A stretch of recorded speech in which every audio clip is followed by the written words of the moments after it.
Okay, so get this. We're diving deep into like the world of Chris Butler. Oh, wow. This guy, the leader of the Science of Identity Foundation. Okay. You know what is SIF, maybe? Mm-hmm. He also goes by Jagad Guru Siddhaswarapananda Paramahamsa. Okay, now that's a mouthful. Right. Yeah. So when you think of like a spiritual leader, Yeah. what comes to mind? I mean, usually you think someone who's like living a pretty simple life, right? Exactly. Yeah. They're very humble. Yeah. But hold on tight, because the sources that we've got for this deep dive, Okay. they tell a completely different story. Oh, really? Oh, yeah. Think like luxury controversy and maybe even some Okay. unusual practices involving toenails. Oh, wow. Yeah, you heard that right. We'll unpack that whole thing a little bit later. Okay. But first, let's just get a sense of what we're dealing with here Yeah, good idea. with this Chris Butler. So what kind of sources do we have for this deep dive? Well, we've got insider accounts, articles, forum discussions, even a list of people Wow. who are allegedly members of SIF. Oh, wow. So it's like we're piecing together this puzzle, Yeah. but with some pretty interesting pieces. Yeah, some wild pieces even. Yeah, that sounds about right. So our mission today is to kind of like figure out Okay. what's really going on with this guy in this organization. Yeah. Is Chris Butler a spiritual hypocrite? Okay. Is he a shrewd businessman? Or is he just totally misunderstood? Right. So we're going to examine all the evidence, Okay. lay it all out, Yeah, and let you decide. I like it. All right. Sounds good. So let's start with Chris Butler's journey. We're talking about a guy Okay. who went from a simple life to a life of extreme wealth. Really? Oh, yeah. Reports suggest he's living in the lap of luxury with a whole staff catering to his every need, Okay. from cooking and cleaning to you name it. Wow. And so this is all like pretty well documented. Yeah, all from these sources we've got. Okay. And it goes way beyond like basic comforts. Okay. There are accounts saying that he has like this strong aversion to even the smell of cleaning products, Oh, wow. which led him to install special air and water purification systems Really? in all of his homes. Wow. Now, here's where things get really interesting. Okay. Buckle up. Okay, I'm ready.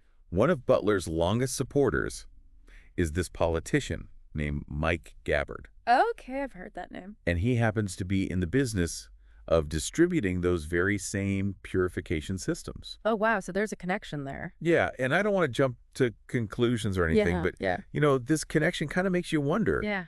if there's a conflict of interest here. Yeah, for sure. Is this business relationship maybe influencing Butler's lifestyle choices? Right.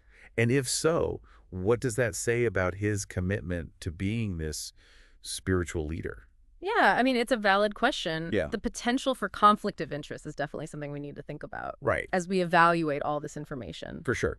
Okay, now let's address the elephant in the room, or maybe you should Yeah. call it the toenail in the prasad. Oh, what? Okay, so apparently Okay. some of Butler's devotees, they revere him to the point Okay. of consuming his toenail clippings as a form of holy food.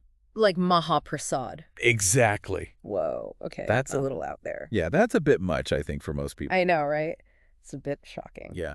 But it just shows you like Yeah. the extreme level of devotion that this guy commands What? within Sif. Yeah. You know, it really speaks to the power dynamics at play and the potential for belief Yeah.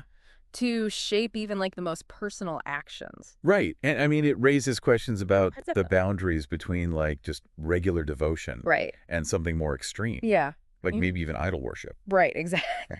Okay. But devotion aside, Yeah.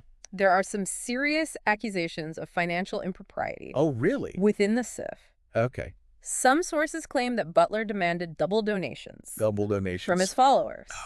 Wow. Okay. That doesn't sound very spiritual, does it? No, not really. No, not at all. No. And this criticism actually goes way back Okay. to the teachings of Bhaktisiddhanta Sarasvati Thakur, Okay. who was a prominent figure in Gaudiya Vaishnavism, Right. the tradition that Sif claims to follow. Mm-hmm. And he explicitly warned against using donations for personal gain, Really? emphasizing that funds should be used for the spiritual advancement of the community. Okay. So that's like a core principle. Of Gaudiya Vaishnavism. Yeah. So we have these core principles of Gaudiya Vaishnavism, which emphasize selflessness Mhm. and, you know, using resources to benefit others. Right. But then we have these accusations against Butler Yeah. suggesting that he might be using these donations Oh, for yeah. personal enrichment. I see. So there's a potential contradiction there. Yeah, I'm struggling with this. Yeah. Like, on one hand, there's this expectation of spiritual leadership, Right. but then we see these potential contradictions in his actions. Yeah. What do you Yeah. think about that? What are your thoughts on this apparent discrepancy? Well, it's certainly like a point of tension. Right. You know, if the accusations are true, Yeah. they challenge the very principles that Butler claims to represent. Right. So I think we need to really examine the evidence carefully, Yeah. you know, considering the context of both the accusations and the principles of Gaudiya Vaishnavism. Totally. Yeah. Yeah, for sure. Mm-hmm. Yeah, it really makes you wonder, if there's like a disconnect between what's being preached Right. and what's actually happening, inside SIF. Yeah. And speaking of contradictions, there are also these claims of controlling behavior. Oh, really? And even what some people describe as like terror tactics, Wow.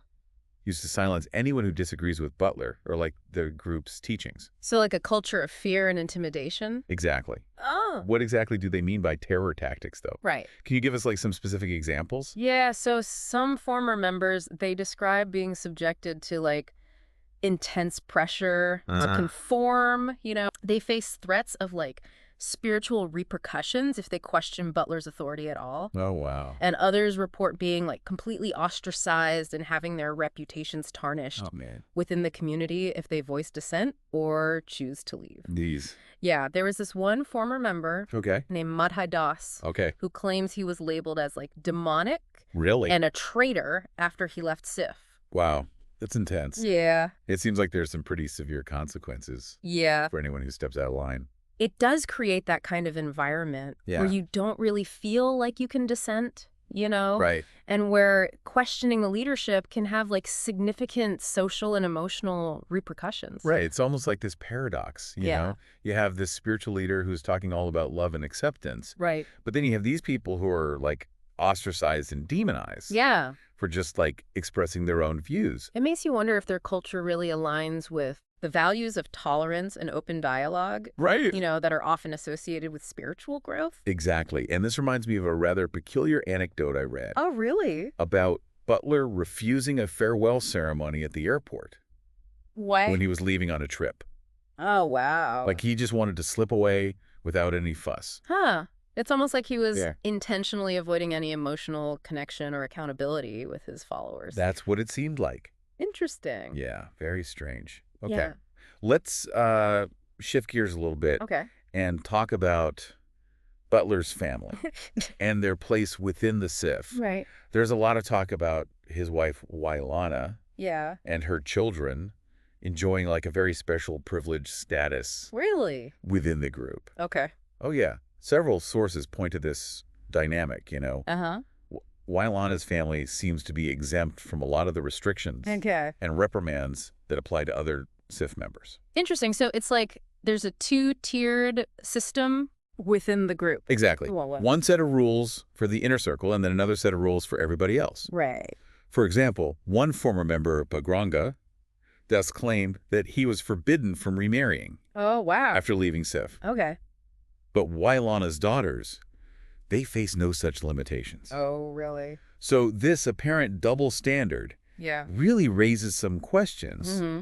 about fairness and equality within the group. It highlights this discrepancy Right. in how rules and principles are applied. Yeah, and it's another example of the power dynamics that we've been discussing Right. and how they might be used to benefit those close to Butler. Yeah, definitely. And there's also this rather intriguing detail about Wailana's first husband, Okay. having multiple marriages, one of which was allegedly arranged by Butler himself, Right. involving an heir to the Rockefeller fortune. Wow. Okay. So this connection to wealth and influence Yeah. adds another layer of complexity to this story. For sure, it suggests a connection to power and social circles that might be at odds with that image Right. of a humble spiritual leader. Exactly. And it also makes you wonder about the motivations behind, Yeah. like, such an arranged marriage. Right. Did it serve some purpose beyond just like the personal lives Right. of the people involved? That's a good question. Yeah. All right. So it's important to acknowledge that Yeah. SAF claims to follow the Gaudiya Vaishnava tradition, Right. but there are some people out there who say that Butler's teachings and practices Yeah. deviate from traditional Gaudiya Vaishnavism Okay. in some pretty significant ways. So they're not really following the tradition Not really. as it's traditionally understood? Exactly. And several experts on Gaudiya Vaishnavism have criticized Butler and the Seth, Okay. pointing out these inconsistencies Okay. between his teachings and the traditional practices. Can you give me an example? Yeah. For instance, Butler retaining the title of Paramahamsa, Okay. despite abandoning the traditional renunciate path of sannyasa Right. and marrying Wailana. Okay, so that's a major point of contention. Huge. Yeah, and just to provide some context for our listeners. Yeah, good idea. The title Paramahamsa in Gaudiya Vaishnavism signifies like this highly advanced spiritual state. Okay. It's typically attained by those who have renounced like worldly attachments and dedicated their lives solely to spiritual pursuits. So becoming a Paramahamsa means embracing a life of complete detachment from like material possessions and relationships. Right. Okay. But then we see Butler, who is married, living a super luxurious lifestyle, and allegedly accumulating wealth. So how does that reconcile with the traditional understanding of Paramahamsa? It doesn't. Yeah. That's one of the key criticisms that the experts raise. Right. You know, it seems like there's a disconnect between the traditional requirements for holding that title of Paramahamsa and Butler's actions. It's almost like claiming to be a doctor, Yeah. but letting your medical license expire. Oh, I like that. The title might still be there. Right. But the qualifications are questionable. Yeah, that's a great analogy. Thanks. It really highlights the discrepancy between like the traditional meaning of the title and how it's being applied in Butler's case. For sure. And this isn't even the only area where we see these discrepancies pop up. Oh, really? SIF has reportedly banned certain texts. What? Particularly the ones that delve into the philosophy of the guru-disciple relationship. Okay. Which is also known as like guru tattva. Right. And the critics see this as an attempt to control the narrative and shield Butler from scrutiny. So essentially limiting access to information that might challenge his authority. It almost seems like they're creating like their own version of Gaudiya Vaishnavism. Interesting. One that's tailored to fit Butler's choices and lifestyle rather than adhering to the traditional teachings. Yeah, that's a good point. It raises concerns about transparency and whether the followers have access to all the information that they need to make informed decisions about their spiritual path. Right. Now, of course, we can't talk about Chris Butler and the SIF without mentioning the Tulsi Gabbard connection. Oh, right. She's a prominent figure who has publicly defended SIF and Butler on numerous occasions. And this has generated a lot of discussion, Yeah. particularly regarding the potential for Butler's influence in the political sphere. Right. And some of Gabbard's own family members Really? have expressed concerns about Butler's hold over her. Wow. So this adds like a whole other dimension to the story. Totally. Yeah. We're no longer just talking about a spiritual leader and his followers. Right. We're now considering the potential impact on politics and decision-making at a much larger scale. It introduces a whole new set of questions and complexities to consider. So we've covered a lot of ground here. Yeah, we have. We talked about Butler's lifestyle, the accusations against him, Yep. the potential contradictions within the SIF in this connection to politics. Yeah. But there's one more piece to this puzzle that we need to address. What's that? The future of SIF. Right. It's interesting to note that the SIF operates in like a really decentralized way. Really? Particularly in countries like Poland, where it functions through various smaller organizations. Is there a reason for this decentralized structure? Yeah, why do they do that? What's the thinking behind that? Well, it's hard to say for sure. Yeah. But some people think that this decentralized structure might be a deliberate strategy to avoid scrutiny and maintain control despite all these controversies surrounding Butler and SIF. So by operating through smaller independent entities, they can potentially like evade centralized oversight and continue their operations with less risk of intervention. Interesting. So it's possible that this decentralized approach is a way to circumvent potential challenges and maintain a level of autonomy, despite all the criticisms and accusations. That's one interpretation. Yeah. That's definitely something to think about. Okay, so we've explored like the past and the present of the SIF. Yeah. But what about the future? Where does the organization go from here? Right. Especially considering all the controversies and accusations we've talked about. Yeah. What does the future hold for SIF? As it navigates these challenges and tries to adapt in like a changing world? That's the million-dollar question. Yeah. It really is a million-dollar question. Yeah, there's like so many factors at play. Yeah. So many unanswered questions. It's like we've been trying to assemble this super complex puzzle. Yeah. And we have all these pieces. Right. But the picture's still fuzzy. Yeah, I think that's a good way to put it. Yeah. You know, we've explored a lot of different angles here, from Butler's extravagant lifestyle and the accusations of like financial impropriety to the claims of controlling behavior and the discrepancies with traditional Gaudiya Vaishnavism. Right, and we can't forget about the toenail clippings as Mahaprasad. The Mahaprasad. That detail is just crazy. It's wild. It really speaks to like the intense devotion or maybe even idealization that some followers have towards Butler. It's a striking example of how beliefs can shape actions and perceptions, even in ways that might seem strange or unsettling to people outside the group. And the Tulsi Gabbard connection adds another layer of intrigue. For sure. Raising these questions about Butler's influence and SIF's potential reach beyond just spirituality. It makes you wonder about the interplay between spiritual beliefs, personal relationships, and political dynamics. So we've covered a lot of different viewpoints. We have. From accusations of brainwashing to like unwavering support from followers. It's a really multifaceted story with no easy answers. And it's important to remember that we haven't presented a definitive judgment on Chris Butler or the Ceph. Of course not. Our goal was to just bring the information, explore the complexities, and encourage you to think critically about what you've heard. Right. We've laid out the pieces of the puzzle, but it's up to you to assemble them and draw your own conclusions. Is Chris Butler a cunning manipulator? A genuine spiritual guide? Or is he somewhere in between? That's for you to decide.